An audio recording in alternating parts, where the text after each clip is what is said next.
qué mejor manera de comenzar el año que con su palabra, que es fiel, que es segura. Pero sin duda, en esta fecha son muchos los pensamientos que vienen a la mente. Voy a hacer esto, voy a hacer aquello, voy a invertir en esto, me voy a tal lugar, me regreso. Son muchas las decisiones que normalmente uno a principio de año pasa por su mente. Y creo que todos en nuestra casa tenemos este libro. La palabra del Señor expresada, traducida a nuestro idioma. Pero este libro, que históricamente puede ser uno de los más vendidos, también puede ser uno de los más olvidados dentro de casa. Parece increíble, ¿no?, que sea el que más se venda, pero a veces el que menos se usa. En este año quiero invitarle a que la palabra del Señor sea su guía, su norte en cada paso, en cada momento, en cada circunstancia. Que aquí ustedes encuentren el mejor consejo, la mejor práctica, la mejor exhortación, para que ese paso que usted vaya a dar no sea dado sin antes ser examinado por la palabra del Señor.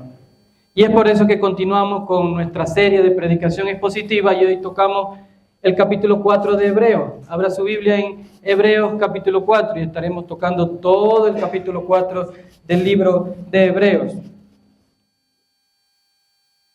Para muchos hermanos, para la población en general, los temas de la fe no son tan relevantes cuando las circunstancias de pronto son caóticas, como el día de ayer, ¿no es cierto? Para sorpresa fue mucho que el pueblo venezolano y extranjero fue conmocionado por una noticia que muchos esperaban, otros no la esperaban tan pronto, pero causó una conmoción. Y cuando estas circunstancias suceden, decisiones precipitadas pueden llegar al corazón de la persona. Pero la invitación de Isaías es uno mirar hacia arriba. El Señor todavía reina y Él es soberano sobre todos nosotros y nada sucede sin que Él lo permita, y es por eso que nos da su palabra, para que vivamos confiados en ella, no en las circunstancias, sino en ella misma, que es su simiente. Es por eso que en Hebreos 4 hay una promesa que es fantástica para el pueblo de Dios, que es verdaderamente el pueblo de Dios. Y es que nosotros, los que somos su pueblo, tendremos un reposo juntamente con Él. Un reposo que es eterno, que es verdadero, que es duradero. Pero no es para todos, es para los que son su pueblo. Yo sé que usted y yo somos su pueblo. No debe haber duda de eso. Pero ¿por qué no oramos y ponemos este tiempo en las manos del Señor y que sea Él inundándonos de su sabiduría y de su verdad? Amén. Gracias, Señor, te damos por este tiempo. Gracias por tu gran amor y por tu gran misericordia, Señor. Gracias por tu palabra que nos ayuda, que nos inunda, Señor, de tu verdad. Gracias por tus promesas que hoy nos dejas, Señor, que nos permiten vivir confiados, Señor, de que estaremos un día contigo, Señor, celebrando de este reposo eterno para los hijos de Dios. En el nombre de Cristo Jesús te doy gracias porque tú has sido bueno con cada uno de nosotros el año anterior, Señor. Y en las buenas circunstancias y en las no tan buenas, tú has estado con nosotros, Señor. Sé tú nuestra guía en este próximo año y que tu palabra sea lámpara a nuestros pies y lumbrera a nuestros caminos, Señor. En el nombre de Cristo Jesús te doy gracias. Amén y amén. Pero antes de entrar al capítulo 4, quiero que me acompañen unos versos del capítulo 3. Y el primero es el 11. Dice así: por tanto juré en mi ira, no entrarán en mi reposo. ¿Quiénes no entrarán en su reposo? Ya hablamos del pecado que es penado y es la incredulidad. Eso lo expuso el pastorcito la semana anterior. La incredulidad no le permitió a la primera generación del pueblo de Israel no entrar en su reposo.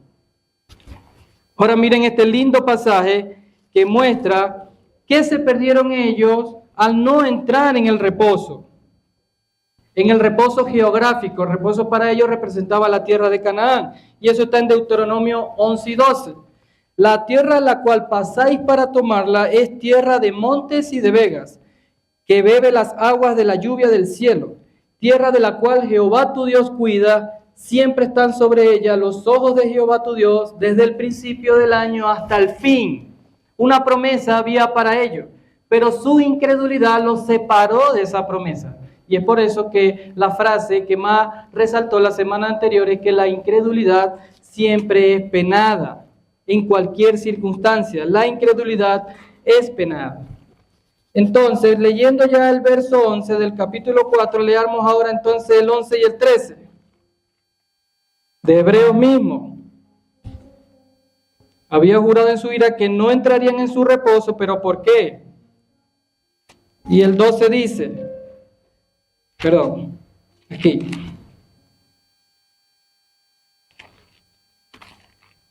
aquí, mirad hermano que no haya ninguno de vosotros un corazón malo de incredulidad para apartarse del Dios vivo.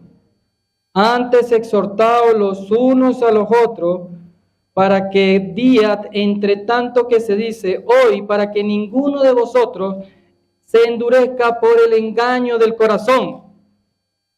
Y el 16 dice lo siguiente, ¿quiénes fueron los que habiendo oído le provocaron? Primera acción de una rebeldía.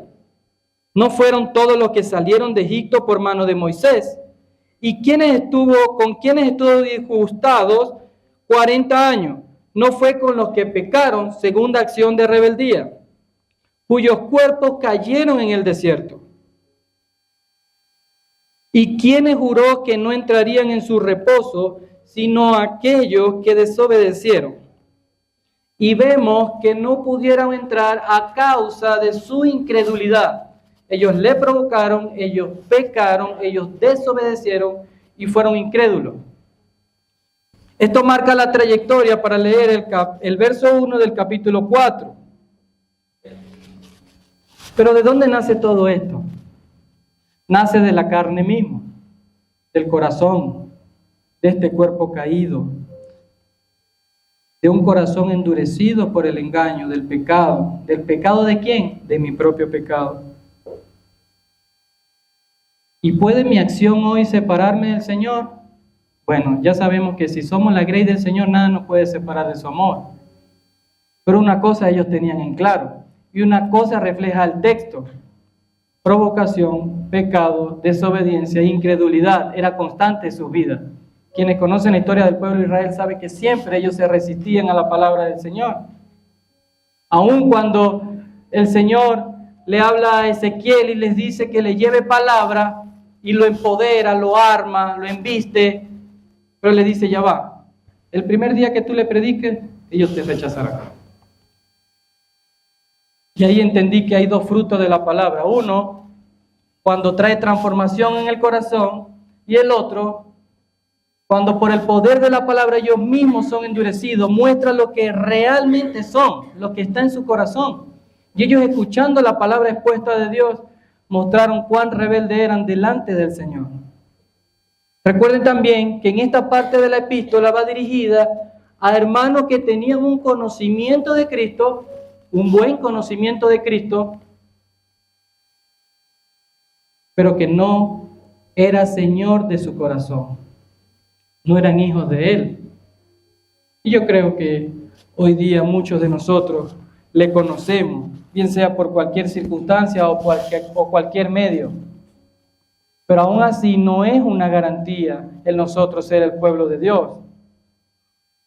Y precedo con esto porque el texto del capítulo 4, el verso 1, es un poco alarmante y puede generar un poco de inseguridad. Vamos allá.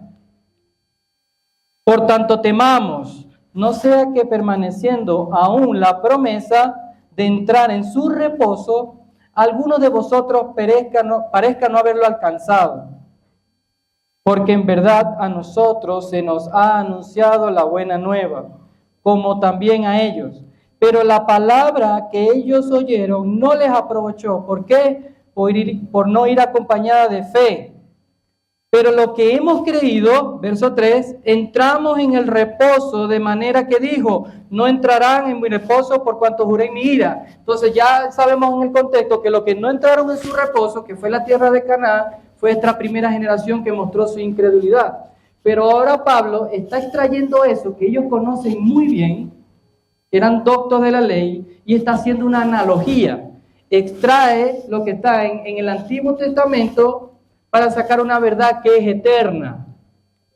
Porque más adelante le va a decir que hay un día que es de reposo y que es Dios mismo. Y que así como ellos no entraron, así nosotros debemos tener el temor de estar seguros si verdaderamente nosotros estamos en la grey. Entonces, para el que es hijo de Dios y tiene esa seguridad en su corazón, esto es un pasaje de bendición, quien le afirma que como ha creído, como dice en el verso 3, él va a estar en el reposo con su Señor.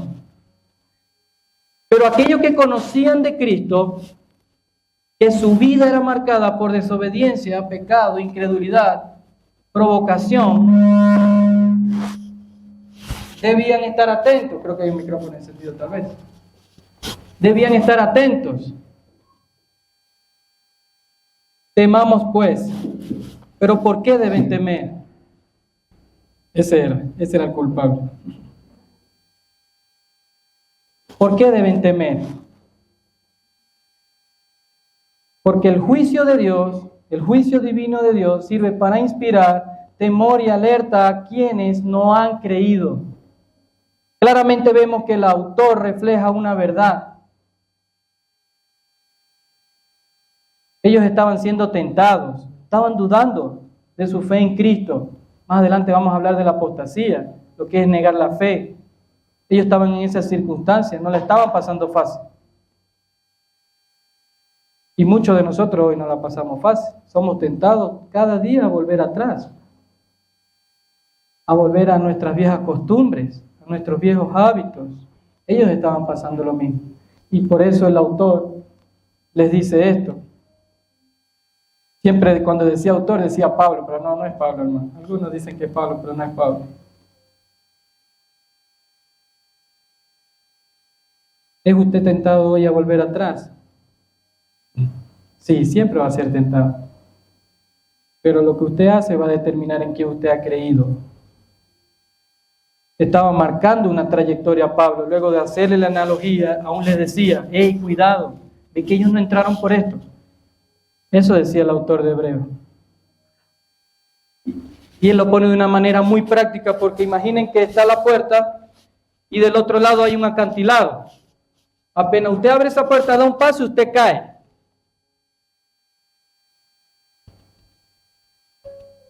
Pero antes de que ellos cayeran en ese acantilado, antes que ellos perdieran del reposo eterno, había una advertencia.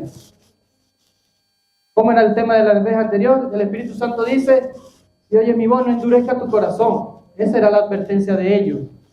Si oyen la voz del Señor, no endurezcan su corazón antes de que caigan. Algunos estaban seguros, no, yo por esa puerta no entro, pero otros iban desbocados por la dureza de su corazón, por su propio pecado y por su propia vida, que profesaban a Cristo, conocían de Cristo, pero vivían todo lo contrario. Extrañaban los dogmas antiguos, extrañaban las viejas costumbres. Algunos sin duda siguen marcados por sus pecados antiguos y el enemigo les ha hecho pensar de que son presos de eso. Pero no debe ser así. Debemos abandonar todo aquello que no le agrada al Señor. El que ha creído se aferra a la promesa del Señor. Pero el que no ha creído es advertido y aún así por la dureza de su corazón cae en el acantilado. Dios nos habla hoy de manera puntual desde el inicio. ¿Estamos o no estamos? Yo estoy. ¿Usted está? Amén. Gloria sea al Señor. Estamos. ¿Su vida lo dice? Bueno, hoy a veces sí, a veces no. Un día dice que sí está, otro día dice que no está, porque la carne, tú sabes, hermano. Yo sé. Pero que todos los días diga, Él está. Ese que va ahí es una evidencia de que Cristo trabaja en los corazones de las personas, porque su vida es transformada, porque ya no tiene hábitos antiguos. Y el autor lo celebra. Están, bueno, ahora son partícipes de este reposo. No están, bueno, háganse partícipes de este reposo. Pero la palabra de Dios siempre está, siempre presente. Hay algunos que no tienen acceso a esto, lo ven por la inmensidad de la grandeza del Señor, en los paisajes, en la selva, en todo lo que los rodea, los cielos, el sol, todo eso. ¿Cómo podemos aplicar estos tres textos? Pues inevitablemente ambos estamos juntos hoy. Y Dios es quien escudriña lo profundo del corazón. Pero su vida demuestra dos personas en las que el autor pensaba: aquellos quienes se aferraban a la promesa y aquellos quienes creían aferrarse a la promesa, pero en realidad no eran parte de la promesa. Y si bien es cierto, las obras no son para alcanzar la salvación, pues las obras son el mejor indicativo de una persona para saber si es salvo o no. Porque el que es de Dios rechaza lo malo. No lo acomoda, no lo dobla, no lo pone bonito para que no se vea tan malo, simplemente lo repudia. Hay cosas que debemos repudiar hoy, usted y yo.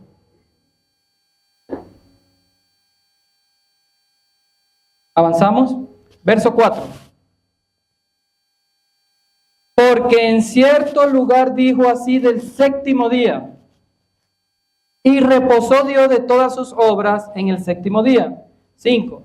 Y otra vez aquí, no entrarán en mi reposo. 6.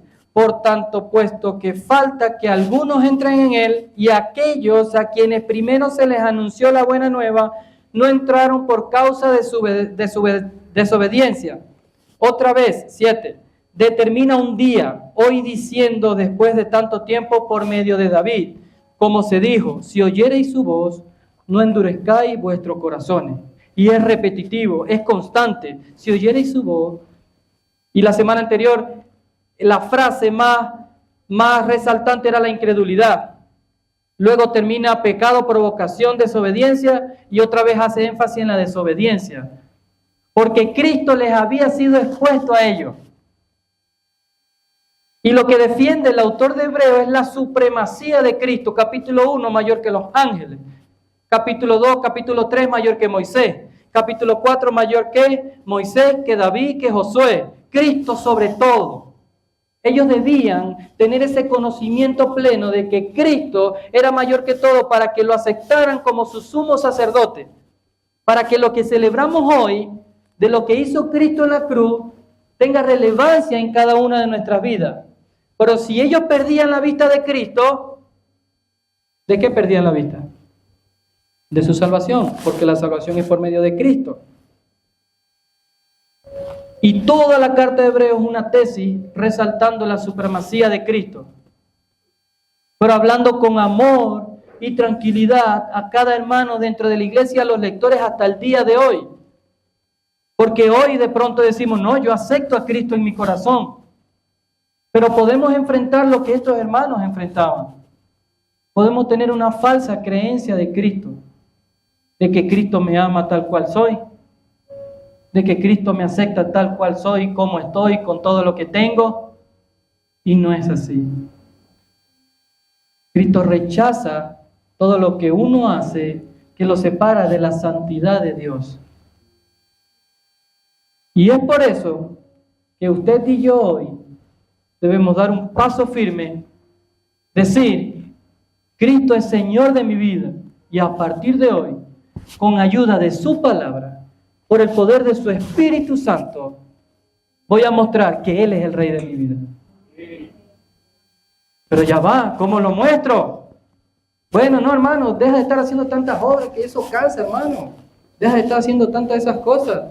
No, no es así. Es que el mismo poder del Espíritu Santo pone en usted y en mí el querer como el hacer por su buena voluntad. Y así como cuando Jeremías lloraba y decía: mira que ese pueblo se burla de mí, pero decía también que era como un fuego ardiente, la palabra del Señor en su interior, que le calaba hasta los huesos. Y Él no podía dejar de manifestar lo que Dios quería que manifestara. Así usted y yo debemos sembrar una relación con el Señor a tal punto de que cada mañana, cada mediodía, cada tarde, cada noche, exhalemos la palabra del Señor con nuestras actitudes, con nuestras palabras mismas, con nuestros hermanos. Ya separar todo aquello que no le agrada, toda disensión, toda división, toda contienda, todo chisme, todo griterío, como dice Pablo en Corintios, dejarlo a un lado y que resalte el amor de Cristo. Pero sin duda, hay corazones heridos, familias heridas, países heridos. Y ayer meditaba mucho en cuántas personas estarán contentas por el sufrimiento del presidente, ¿no es cierto? ¿Saben? No debemos pensar de esa manera. El hombre tiene su justicia humana y debe seguir con eso. Aún en nuestro corazón y en nuestra mente debe haber el orar por la persona, interceder por la persona para que le conozca.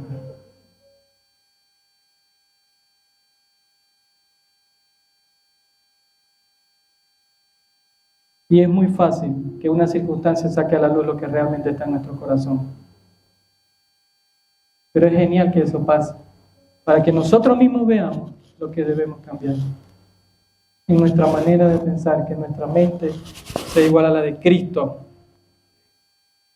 Los versos 4 y 5 son una ilustración del 3, porque en cierto lugar dijo y reposó Dios de todas sus obras en el séptimo día. Entonces está haciendo una analogía, trae lo del Antiguo Testamento. Ya nosotros, entonces él dice, bueno, así como Dios reposó, va a haber un día en que ustedes van a reposar juntamente con Él. Entonces Él lo que le está trayendo es luz. Y no le está dando mejor que con sus mismas palabras que ellos tenían. Con su misma ley les está hablando. Y el autor fue inteligente al repetirle y repetirle y repetirle. Entiendan esto. Entiéndanlo. Entiéndanlo de verdad.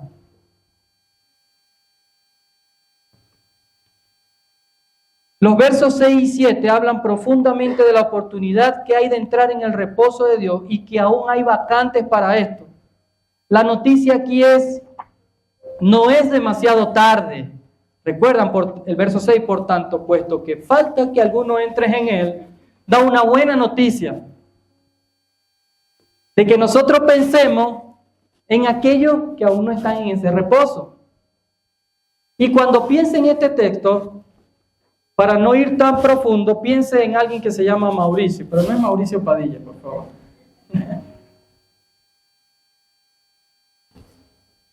El 31 me tuve que ir en la moto a buscar a alguien ahí en Pomasqui, y mientras esperaba, porque no podía entrar al conjunto, eran como las 11:30 de la noche, el guardia intentó conversar conmigo, y me dice, oye, ñaño, ¿cómo estuvo tu año? Y yo con ganas de decirle lo que verdaderamente, pero no, hermano, ahí dándole. Sube y va, pero gracias a Dios, bien, hermano. Oye, el mío estuvo hecho pedazo.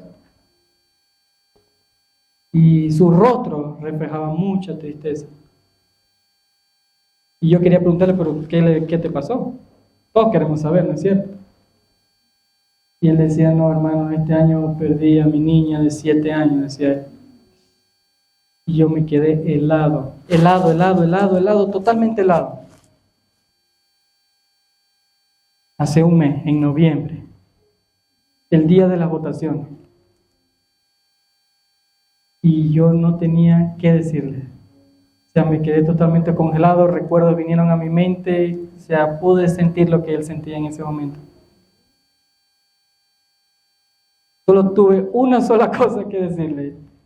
Y es, hermano, lo que dice Hebreos capítulo 4, que era lo que había leído ese día. Hermano, hay una oportunidad de que tú entres en el reposo que ella ya entró. Pero solo si crees que es Jesucristo en tu corazón. ¿Tú crees? Yo creo. Y le pido al Señor que esas palabras hayan sido sinceras. Porque la niña está en un reposo. Y él ese día, Espero que haya decidido de la manera correcta y se mantenga así. Pero eso da la apertura a que nosotros veamos que somos privilegiados de estar en un reposo, pero hay otros que no. Hay vacantes todavía abiertas y debemos trabajar en ello constantemente, diligentemente. ¿Cuántos quieren que Maduro entre en el reposo? No, dánsela la mano.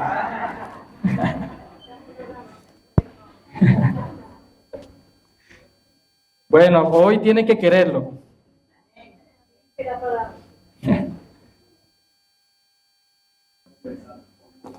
Es nuestra responsabilidad animar e invitar a los que no están. Y es responsabilidad de ellos decidir. No podemos decidir por ellos. El autor les ponía de manera puntual su circunstancia presente. Pero ellos debían tomar esa decisión por la fe misma que pone el Señor en sus corazones. Verso 8. Porque si Josué les hubiera dado el reposo, no hablaría después de otro día.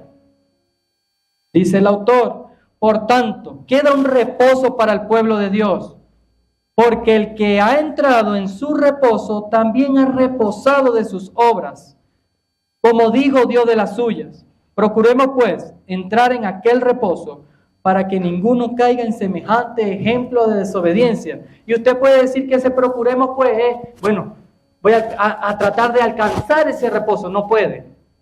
Viene de Dios. Ya lo dijo el verso 3, que los que han creído son parte de este reposo. El procuremos pues se dirige a este grupo, quienes tenían la convicción del conocimiento de Cristo, pero que no habían creído. Eso debe quedar muy en claro, porque nada de lo que nosotros hagamos puede hacer que nosotros alcancemos ese reposo, si no es porque Dios mismo puso la fe en nuestro corazón.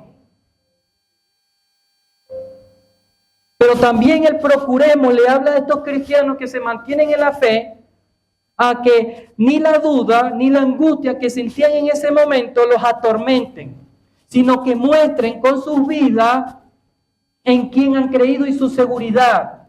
Porque si ya yo sé que después que yo muera tengo un reposo que es eterno y es juntamente con Cristo, yo sé que esta vida solamente me encargo de servirle a Él, a ser esclavo de Él en cualquier circunstancia, en cada aspecto.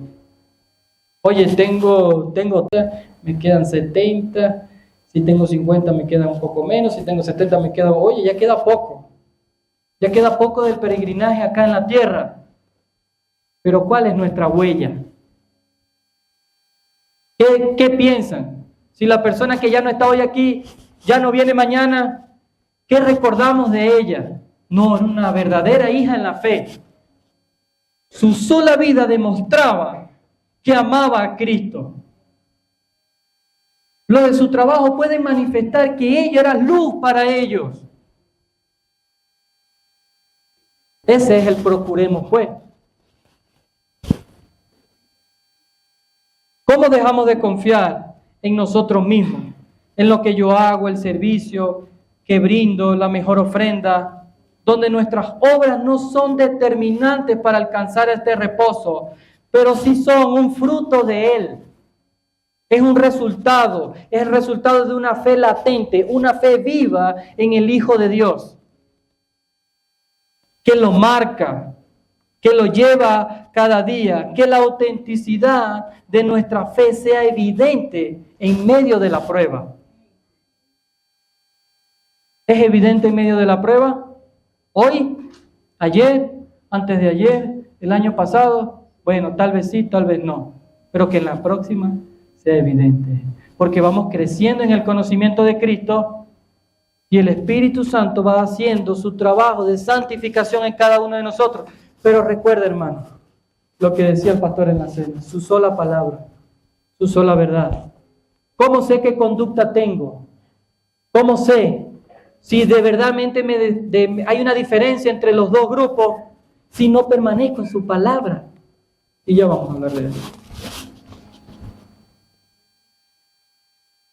Podemos aplicarlo de la siguiente manera. ¿Es tu sumisión a Dios una evidencia de que le perteneces?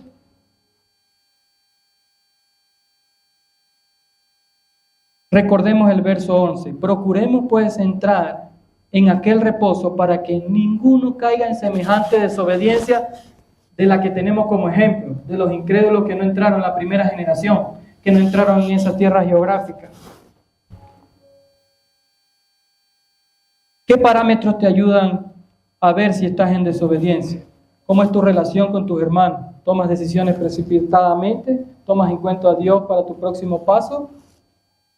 ¿Cómo es tu conducta con los de tu casa o fuera de la iglesia? ¿Cómo te ven tus vecinos? Recuerda, cada cosa que uno haga, que uno diga, que uno piense, va intrínsecamente relacionado en quién uno cree y en lo que uno se alimenta.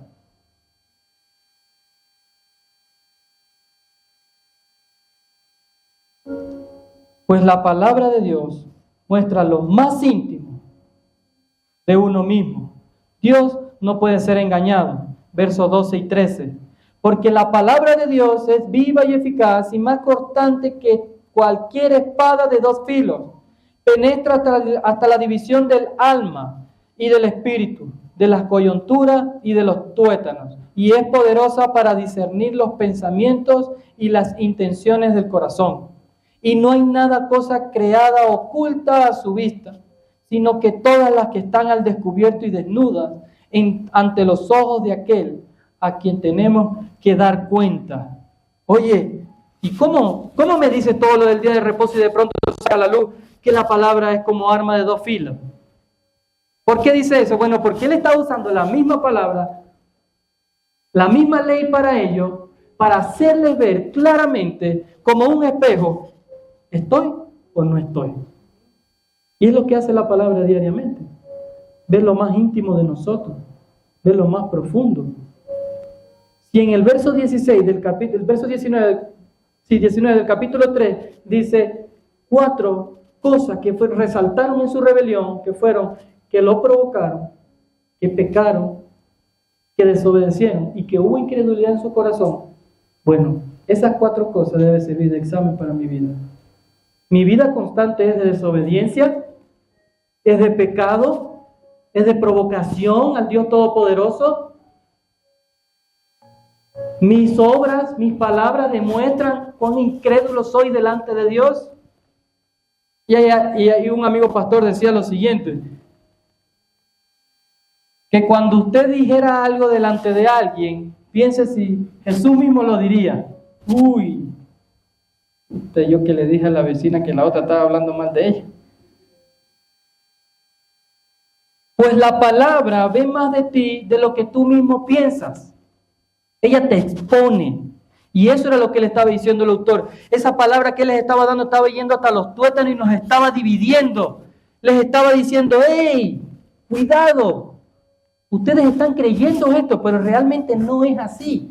Porque están siguiendo o quieren seguir los mismos pasos de su generación, de la primera generación. Cuidado.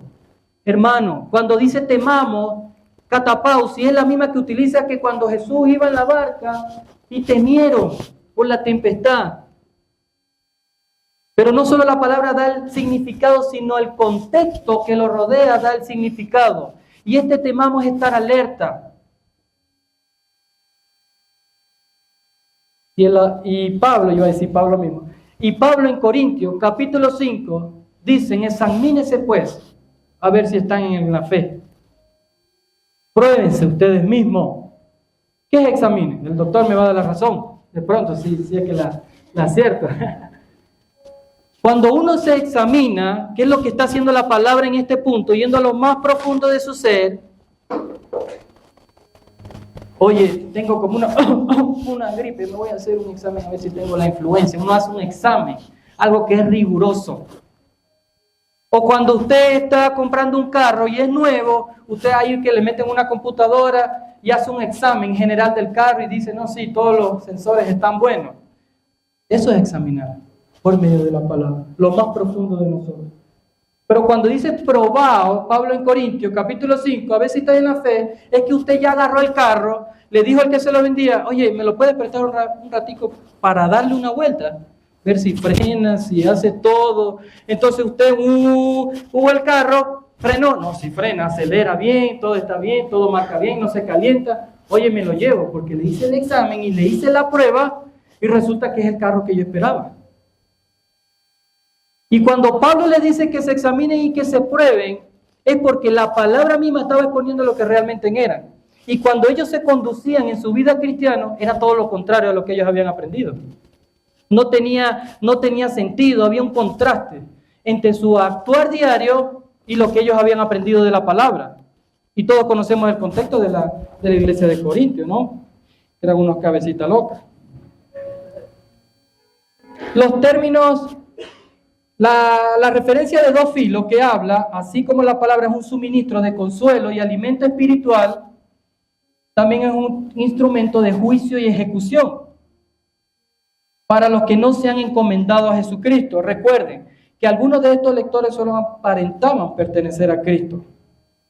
Los términos alma y espíritu no reflejan dos entidades separadas como algunos piensan, que tenemos alma y tenemos espíritu. No son dos entidades separadas. Emplean como si uno dijera corazón y alma, con el fin de expresar la totalidad en la persona. Cuando Él les dice que va hasta el alma y hasta el espíritu, es que está entrando a la totalidad de su ser y está sacando lo que verdaderamente hay en ellos. La palabra misma conoce todo de nosotros. Ella nos da la seguridad que nos da el verso 3 de nuestra permanencia en Cristo, pero ella también saca a la luz de nuestra impermanencia en Cristo. Ella va tamizando, ella va cerniendo nuestro ser. Y si separamos hoy con la palabra lo que nuestra conducta demuestra de Cristo y lo que no demuestra de Cristo, bueno, a veces hay más de este lado, ¿no es cierto? De lo que no demuestra de Cristo. O a veces sí, y gloria al Señor por eso. Porque usted que ha creído en Cristo en su corazón, usted que le ha buscado, usted que le busca constantemente, día y día, usted partícipe, somos partícipes de esta promesa eterna. Créalo, hermano, usted ya es partícipe de la promesa eterna de Cristo.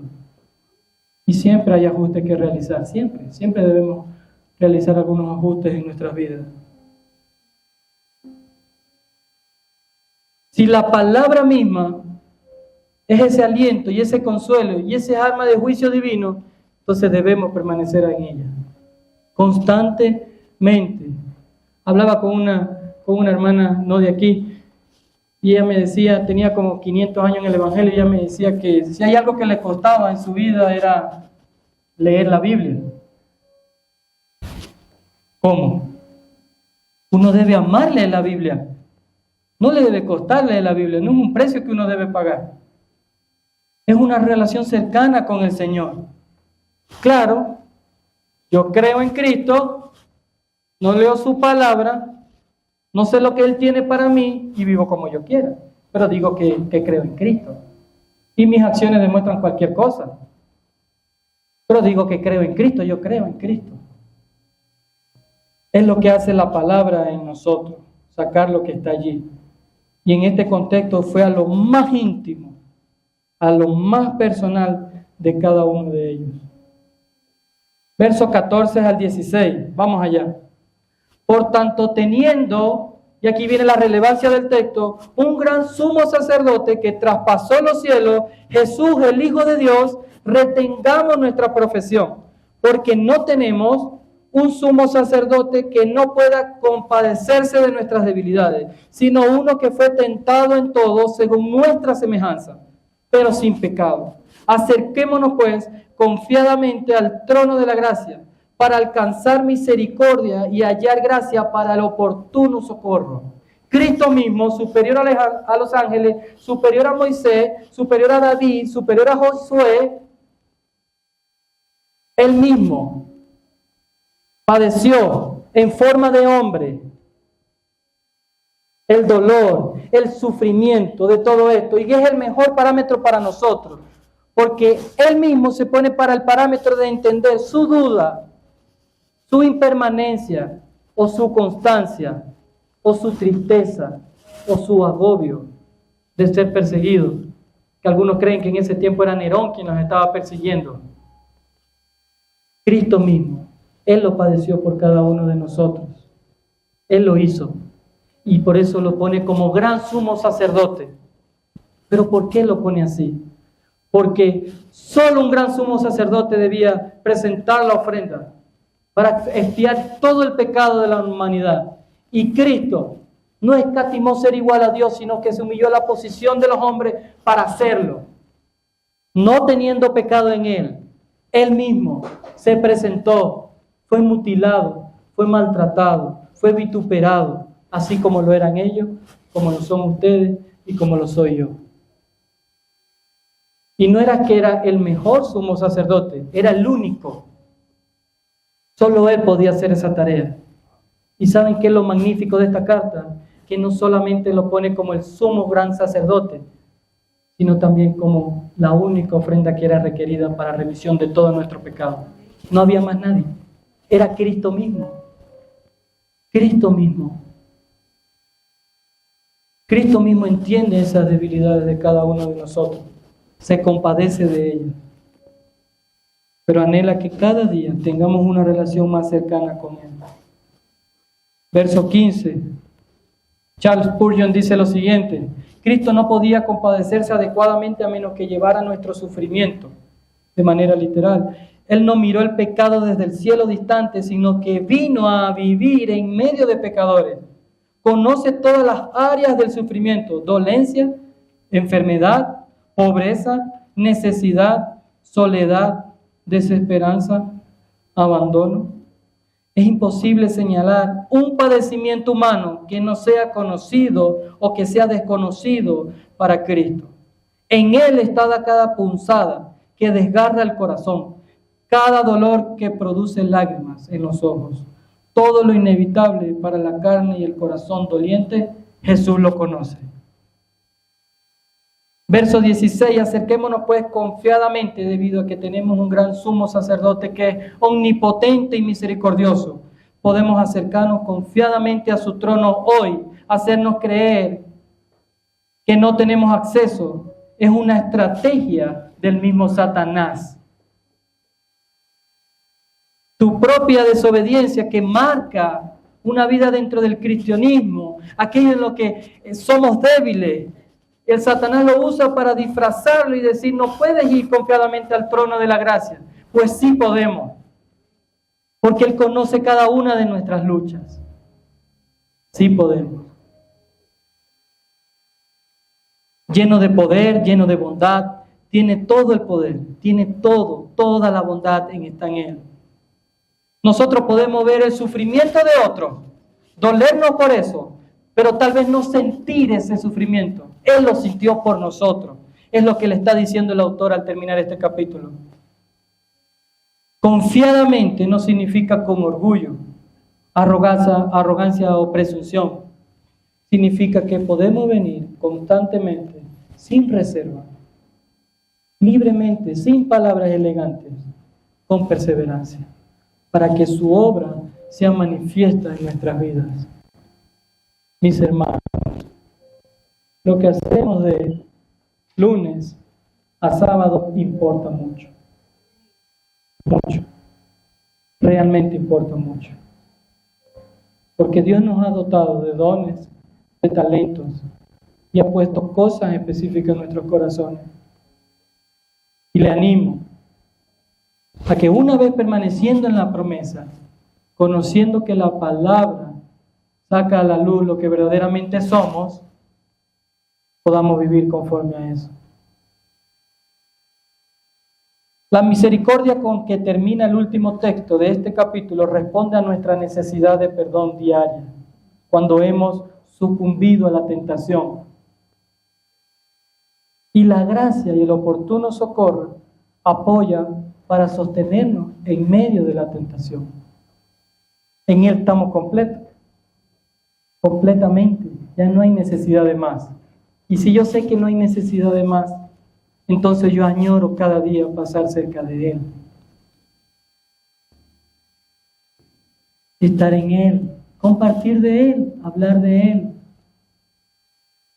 Sí, es mucho el afán, es mucho. El día a día, el corre-corre, los gastos, las circunstancias, es mucho, es bastante, pero piensa en esto. Es la mejor estrategia del mundo para que usted y yo estemos distraídos del propósito verdadero que se nos ha encomendado. Gloria doy al Señor porque estamos en la promesa. Gloria sea al Señor. Pero también le pido al Señor mucha valentía, porque hay muchos Mauricios allá afuera que nos esperan. Hay muchos Mauricios que están destrozados, abandonados, y lo peor, separados de la gracia del Señor. Un Mauricio puede entrar en su trabajo, otro puede vivir a su lado. Pensemos en estos vacantes que aún faltan. Pensemos en ellos. Si usted está, pensemos ahora en los vacantes. Y que nuestra vida se dedique a eso, a anunciar las buenas nuevas como fue anunciada con nosotros. Y permítame terminar con este texto de Apocalipsis 22. No voy a hablar del arrebatamiento, no mentira. Y son las mismas palabras del Señor Jesús. La venida de Cristo está cerca, muy cerca, más cerca que cuando en el tiempo de Moisés. He aquí vengo pronto. Bienaventurados el que guarda las palabras de la profecía de este libro. Ese es el verso 7. Verso 12. He aquí yo vengo pronto, y mi galardón conmigo, para recompensar a cada uno según sea su obra. Yo soy el Alfa y la Omega, el principio y el fin, el primero y el último. Verso 16. Yo, Jesús, he enviado mi ángel para daros testimonio de estas cosas en la iglesia. Yo soy la raíz y el linaje de David, la estrella resplandeciente de la mañana. Ese es Cristo, nuestro Señor, nuestra mejor promesa, nuestra única, solo lo que necesitamos. En Él estamos completos. Recuerde, váyase con la seguridad de que si Cristo está en su corazón, usted y yo estaremos en ese reposo. Llévese eso en su corazón. Y si el diablo ha metido dudas en él de que usted no está, repréndalo, hermano. Yo sí soy, diga, yo sí soy un hijo de Dios. Amo a Cristo, amo a mis hermanos, me llevo bien con todos. Procuro la paz con aquellos que de pronto no la tengo, la procuro. Soy diligente en lo que se me ha encomendado, porque el reposo de Cristo está en mí. Y ya no se sujeta a un sábado, como le decía el capítulo 4. Ahora es Cristo mismo. Y Cristo está en usted, está en mí. Pero recuerde, hay muchos que no lo tienen. Las vacantes siguen abiertas. La promesa, permaneciendo aún la promesa, es vigente. Es de hoy. Sigue abierto. Trabajemos por ello. Pero hoy váyase de gozoso de que usted es parte de la promesa. Bendiciones, hermanos.